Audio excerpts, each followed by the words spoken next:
नमस्कार,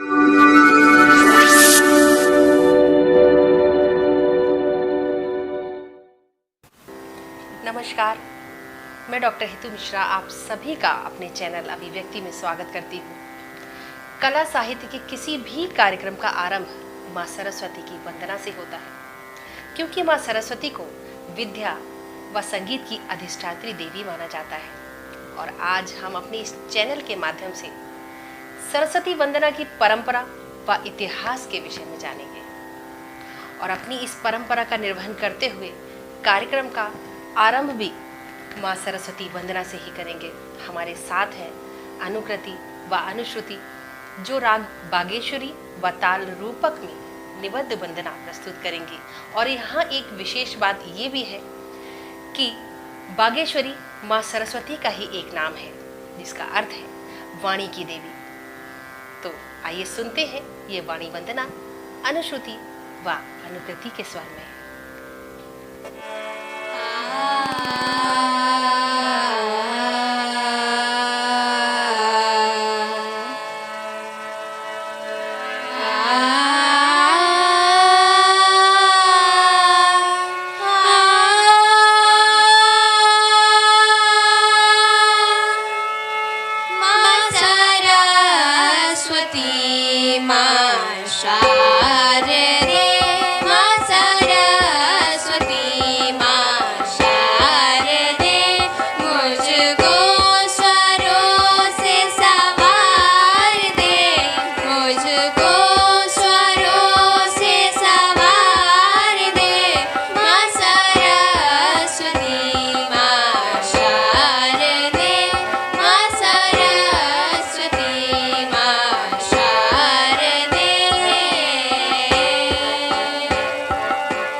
आइए अब हम जाने माँ सरस्वती के ऐतिहासिक महत्व को।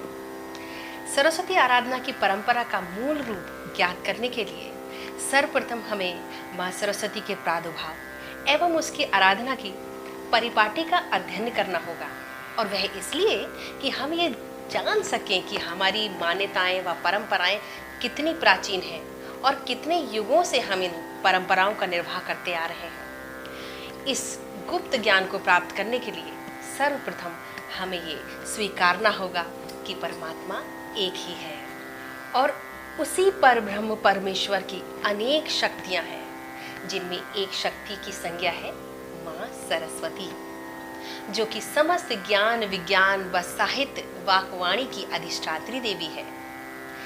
सरस्वती शब्द की व्युत्पत्ति संस्कृत के सर शब्द से हुई है और जिसका अर्थ है गति। अतः जो गति में या प्रभाव युक्त हो सरस्वती है। संगीत की देवी की परिकल्पना हिंदू धर्म के अतिरिक्त अन्य धर्मों में भी की गई है, जैसे जैन धर्म में श्रुत देवता तो बौद्ध धर्म में प्रज्ञा देवी, ग्रीक में म्यूज तो रोमन में मिनर्वा देवी संगीत की देवी ही मानी जाती हैं। ये सभी ज्ञान विज्ञान व बुद्धि विद्या के ही प्रतीक हैं। हमारे प्राचीन ग्रंथ वेद उपनिषद महाकाव्य आदि में सरस्वती को वाणी की अधिष्ठात्री वाक देवी की संज्ञा दी गई है। वैदिक काल में वाक देवी का एक प्रमाण मिलता है कि वाल्मीकि रामायण में जब रावण के भाई कुंभकर्ण ने अपनी तपस्या से ब्रह्मा जी को वरदान देने के लिए मजबूर कर दिया था, तो उस समय सभी देवताओं ने ब्रह्मा जी से कहा कि इस निशाचर को वर ना दें। तब ब्रह्मा जी ने माँ सरस्वती यानी वाक देवी का स्मरण किया और चिंतन करते ही देवी प्रकट हो गई। तब ब्रह्मा जी ने देवी से कहा कि वाणी, तुम राक्षस राज की जीवा पर विराजमान हो जाओ। और ऐसा ही हुआ। माँ सरस्वती कुंभकर्ण की जीवा पर विराजमान हो गई। कुंभकर्ण निर्देवत्वम कहना चाहता था, जिसका अर्थ है ईश्वर से रहित, लेकिन सरस्वती ने अपनी जीवा से निद्रावतम कहलवाया, जिसका अर्थ है मैं अनेकानेक वर्ष तक सोना चाहता हूँ। और ब्रह्मा जी तथास्तु कहकर अंतर्ध्यान हो गए। इस प्रकार वेद पुराण उपनिषद महाकाव्य में सरस्वती को वाक देवी के साथ साथ सरस्वती नदी रूप में भी यानी शारदा नदी रूप में भी माना गया है, किंतु धीरे धीरे ये नदी लुप्त होती गई और आज गंगा जमुना के साथ मिलकर सरस्वती नदी संगम स्थल पर गुप्त रूप से मिलती दिखाई देती है। इस प्रकार प्राचीन काल में वाक देवी व नदी रूप में देवी की स्तुति के पश्चात वीणा पुस्तक धारिणी हंस वाहिनी अभय प्रदान कर देने वाली, अज्ञान रूपी अंधकार का नाश करने वाली, एक हाथ में स्फटिक मणियों की माला पद्मासन में विराजमान देवी का वर्णन मिलता है। तो आइए हम ये जानें कि माँ सरस्वती के इन सभी प्रतीकों का क्या रहस्य है और हमारे मानव जीवन में इन रहस्यों का क्या प्रभाव पड़ता है।